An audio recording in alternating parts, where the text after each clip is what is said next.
सभी श्रोताओं का हार्दिक अभिनंदन। लीजिए सुनिए यशपाल द्वारा रचित कहानी मकरील। गर्मी का मौसम था। मकरील की सुहावनी पहाड़ी आबोहवा में छुट्टी के दिन बिताने के लिए आई संपूर्ण भद्र जनता खिंचकर मोटरों के अड्डे पर, जहां पंजाब से आने वाली सड़क की गाड़ियां ठहरती हैं, एकत्र हो रही थी। सूर्य पश्चिम की ओर देवदारों से छाई पहाड़ी की चोटी के पीछे सरक गया था। सूर्य का अवशिष्ट प्रकाश चोटी पर उगे देवदारों से ढकी आग की दीवार के समान जान पड़ता था। ऊपर आकाश में मोरपूंछ के आकार में दूर दूर तक सिंदूर फैल रहा था। उस गहरे अर्गवनी रंग के पर्दे पर ऊंची काली चोटियां निश्चल, शांत और गंभीर खड़ी थीं। संध्या के झीने अंधेरे में पहाड़ियों के पार्श्व के वनों से पक्षियों का कलरव तुमुल परिमाण में उठ रहा था। वायु में चीड़ की तीखी गंध भर रही थी। सभी ओर उत्साह, उमंग और चहल पहल थी। भद्र महिलाओं और पुरुषों के समूह राष्ट्र के मुकुट को उज्ज्वल करने वाले कवि के सम्मान के लिए उतावले हो रहे थे। यूरोप और अमेरिका ने जिसकी प्रतिभा का लोहा मान लिया, जो देश के इतने अभिमान की संपत्ति है, वही कवि मकरील में कुछ दिन स्वास्थ्य सुधारने के लिए आ रहा है। मकरील में जमी राष्ट्राभिमानी जनता पलकों के पावड़े डाल उसकी अगवानी के लिए आतुर हो रही थी। पहाड़ियों की छाती पर खिंची धूसर लकीर सी सड़क पर दूर धूल का एक बादल सा दिखलाई दिया। जनता की उत्सुक नजरें और उंगलियां उस ओर उठ गईं। क्षण भर में धूल के बादल को फाड़ती हुई काले रंग की एक गतिमान वस्तु दिखाई दी। वह एक मोटर थी। आनंद की हिलोर से जनता का समूह लहरा उठा। देखते ही देखते मोटर आ पहुंची। जनता की उन्मत्तता के कारण मोटर को 10 कदम पीछे ही रुक जाना पड़ा। देश के सिरताज की जय, सरस्वती के वरद पुत्र की जय, राष्ट्र के मुकुटमणि की जय के नारों से पहाड़ियां गूंज उठीं। मोटर फूलों से भर गई। बड़ी चहल पहल के बाद जनता से घिरा हुआ, गजरों के बोझ से गर्दन झुकाए, शनैः शनैः कदम रखता हुआ मकरील का अतिथि मोटर के अड्डे से चला। उत्साह से बावली जनता विजयनाद करती हुई आगे पीछे चल रही थी।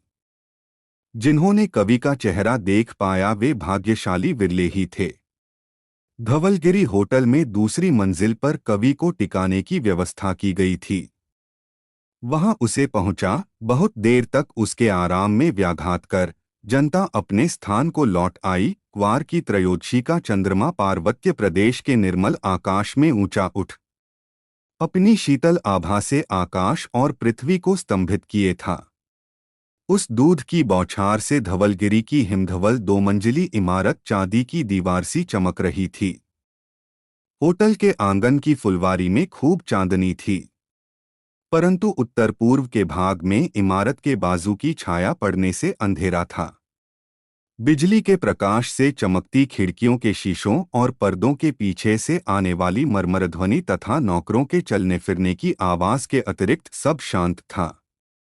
उस समय इस अंधेरे बाजू के नीचे के कमरे में रहने वाली एक युवती फुलवारी के अंधकारमय भाग में एक सरो के पेड़ के समीप खड़ी, दूसरी मंजिल की पुष्पतोरणों से सजी उन उज्ज्वल खिड़कियों की ओर दृष्टि लगाए थी, जिनमें सम्मानित कवि को ठहराया गया था। वह युवती भी उस आवेगमय स्वागत में सम्मिलित थी। पुलकित हो उसने भी कवि पर फूल फेंके थे, जयनाद भी किया था। उस घमासान भीड़ में समीप पहुंच एक आंख कवि को देख लेने का अवसर उसे न मिला था। इसी साध को मन में लिए उस खिड़की की ओर टकटकी लगाए खड़ी थी। कांच पर कवि के शरीर की छाया उसे जब तब दिखाई पड़ जाती। स्फूर्तिप्रद भोजन के पश्चात कवि ने बरामदे में काले पहाड़ों के ऊपर चंद्रमा के मोहक प्रकाश को देखा। सामने संकरी धुंधली घाटी में बिजली की लपक की तरह फैली हुई मकरील की धारा की ओर उसकी नजर गई। नदी के प्रवाह की घरघराहट को सुन वह सिहर उठा। कितने ही क्षण मुंह उठाए वह मुग्ध भाव से खड़ा रहा। मकरील नदी के उद्दाम प्रवाह को उस उज्ज्वल चांदनी में देखने की इच्छा से कवि की आत्मा व्याकुल हो उठी। आवेश और उन्मेष का वह पुतला सौंदर्य के इस आह्वान की उपेक्षा न कर सका। सरो वृक्ष के समीप खड़ी युवती पुलकित भाव से देशकीर्ति के उस उज्ज्वल नक्षत्र को प्यासी आंखों से देख रही थी। चांद के धुंधले प्रकाश में इतनी दूर से उसने जो भी देख पाया, उसी से संतोष की सांस ले उसने श्रद्धा से सिर नवा दिया। इसे ही अपना सौभाग्य समझ वह चलने को थी कि लंबा ओवरकोट पहने छड़ी हाथ में लिए दाईं ओर के जीने से कवि नीचे आता दिखाई पड़ा, पर भर में कवि फुलवारी में आ पहुंचा। फुलवारी में पहुंचने पर कवि को स्मरण हुआ, ख्यातनामा मकरील नदी का मार्ग तो वह जानता ही नहीं। इस अज्ञान की अनुभूति से कवि ने दाएं बाएं सहायता की आशा से देखा। समीप खड़ी एक युवती को देख भद्रता से टोपी छूते हुए उसने पूछा, आप भी इसी होटल में ठहरी हैं? सम्मान से सिर झुकाकर युवती ने उत्तर दिया, जी हाँ। झिझकते हुए कवि ने पूछा, मकरील नदी समीप ही किस ओर है? यह शायद आप जानती होंगी। उत्साह से कदम बढ़ाते हुए युवती बोली, जी हाँ, यही 100 कदम पर पुल है। और मार्ग दिखाने के लिए वह प्रस्तुत हो गई। युवती के खुले मुख पर चंद्रमा का प्रकाश पड़ रहा था। पतली भवों के नीचे बड़ी बड़ी आंखों में मकरील की उज्ज्वलता झलक रही थी। कवि ने संकोच से कहा, न आपको व्यर्थ कष्ट होगा। गौरव से युवती बोली, कुछ भी नहीं, यही तो है। सामने उजली चांदनी रात में संगमरमर की सुघड़ सुंदर सजीव मूर्ति सी युवती साहसमयी विश्वासमयी मार्ग दिखाने चली। सुंदरता के याचक कवि को कवि की कविता वीणा के सूक्ष्मतार स्पंदित हो उठे। सुंदरता स्वयं अपना परिचय देने चली है। सृष्टि सौंदर्य के सरोवर की लहर उसे दूसरी लहर में मिलाने ले जा रही है, कवि ने सोचा। 100 कदम पर मकरील का पुल था। 2 पहाड़ियों के तंग दर्रे में से उद्दाम वेग और घनघोर शब्द से बहते हुए जल से ऊपर तारों के रस्सों में झूलता हल्का सा पुल लटक रहा था। वे दोनों पुल के ऊपर जा खड़े हुए। नीचे तीव्र वेग से लाखों करोड़ों पिघले हुए चांद बहते चले जा रहे थे। पार्श्व की चट्टानों से टकराकर वे फेनिल हो उठते। फेनराशि से दृष्टि न हटा। कवि ने कहा, सौंदर्य उन्मत्त हो उठा है। युवती को जान पड़ा, मानो प्रकृति मुखरित हो उठी है। कुछ क्षण पश्चात कवि बोला, आवेग में ही सौंदर्य का चरम विकास है। आवेग निकल जाने पर केवल कीचड़ रह जाता है। युवती तन्मयता से उन शब्दों को पी रही थी। कवि ने कहा, अपने जन्मस्थान पर मकरील न इतनी वेगवती होगी, न इतनी उद्दाम। शिशु की लटपट चाल से वह चलती होगी। समुद्र में पहुंच वह प्रौढ़ता की शिथिल गंभीरता धारण कर लेगी। अरे मकरील, तेरा समय यही है। फूल न खिल जाने से पहले इतना सुंदर होता है, और न तब जब उसकी पंखुड़ियां लटक जाएं। उसका असली समय वही है जब वह स्फुटोन्मुख हो। मधुमाखी उसी समय उस पर निछावर होने के लिए मतवाली हो उठती है। एक दीर्घ निश्वास छोड़ आंखें झुका। कवि चुप हो गया। मिनट पर मिनट गुजरने लगे। सर्द पहाड़ी हवा के झोंके से कवि के वृद्ध शरीर को समय का ध्यान आया। उसने देखा, मकरील की फेनिल श्वेतता युवती की सुघड़ता पर विराज रही है। एक क्षण के लिए कवि घोर शब्दमयी प्रवाहमयी युवती को भूल मूक युवती का सौंदर्य निहारने लगा। हवा के दूसरे झोंके से सिहर कर बोला, समय अधिक हो गया है, चलना चाहिए। लौटते समय मार्ग में कवि ने कहा, आज त्रयोदशी के दिन यह शोभा है। कल और भी अधिक प्रकाश होगा। यदि असुविधा न हो तो क्या कल भी मार्ग दिखाने आओगी? और स्वयं ही संकोच के चाबुक की चोट खाकर वह हंस पड़ा। युवती ने दृढ़तापूर्वक उत्तर दिया, अवश्य। सर्द हवा से कवि का शरीर ठिठुर गया था। कमरे की सुखद उष्णता से उसकी जान में जान आई। भारी कपड़े उतारने के लिए वह परिधान की मेज के सामने गया। सिर से टोपी उतार उसने ज्यों ही नौकर के हाथ में दी, बिजली की तेज रोशनी से सामने आईने में दिखाई पड़ा मानो उसके सिर के बालों पर राज ने चूने से भरी कुची का एक पोत दे दिया हो और धूप में सुखाए फल के समान झुर्रियों से भरा चेहरा।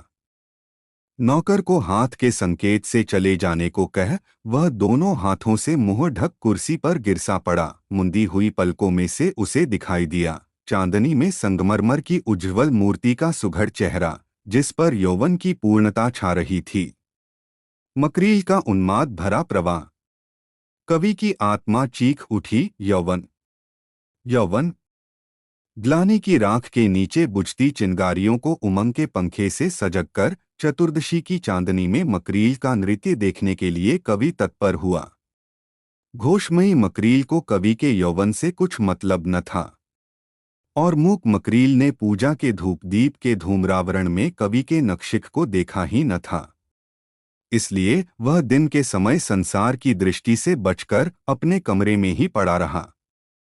चांदनी खूब गहरी हो जाने पर मकरील के पुल पर जाने के लिए वह शंकित हृदय से फुलवारी में आया। युवती प्रतीक्षा में खड़ी थी।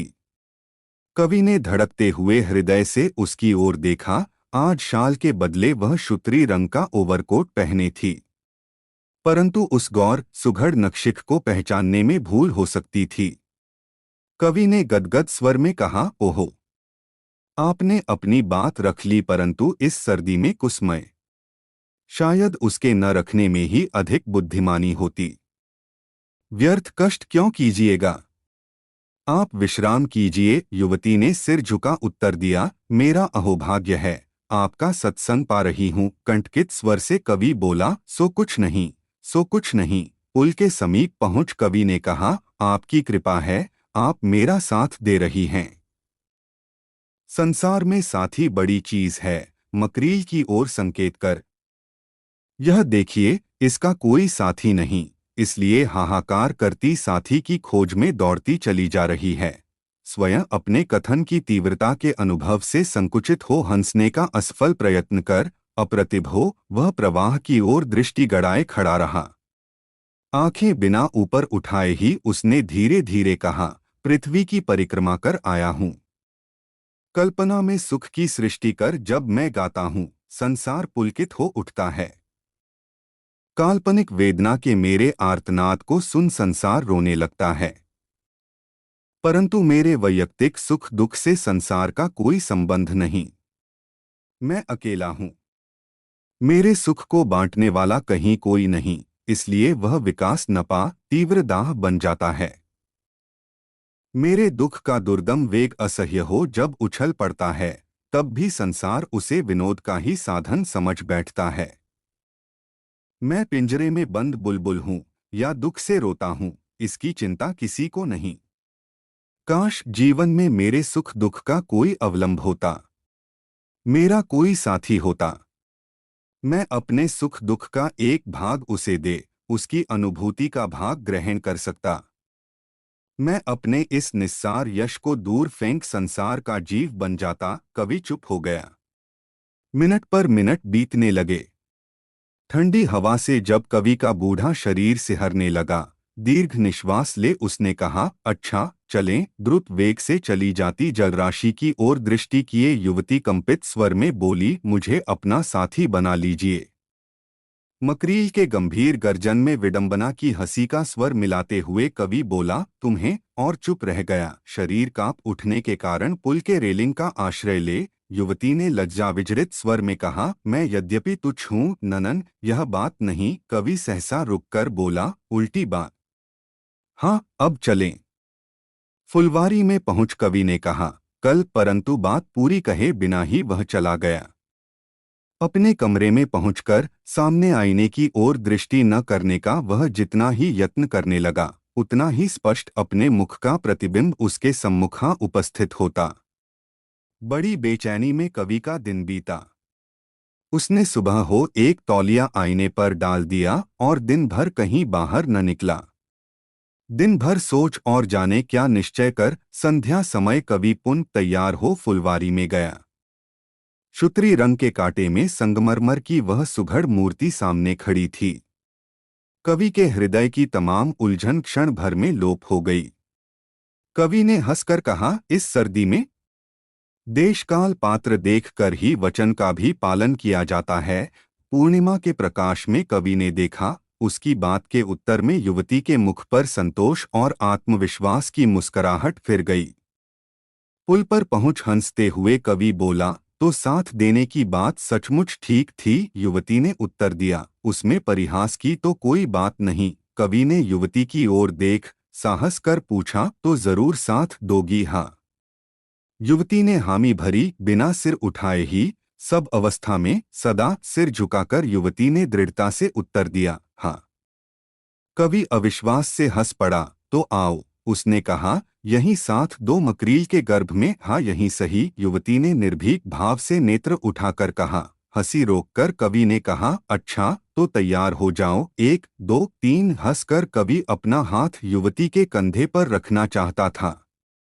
उसने देखा, पुल के रेलिंग के ऊपर से युवती का शरीर नीचे मकरील के उद्दाम प्रवाह की ओर चला गया। भय से उसकी आंखों के सामने अंधेरा छा गया। हाथ फैलाकर उसे पकड़ने के विफल प्रयत्न में बड़ी कठिनता से वह अपने आप को संभाल सका।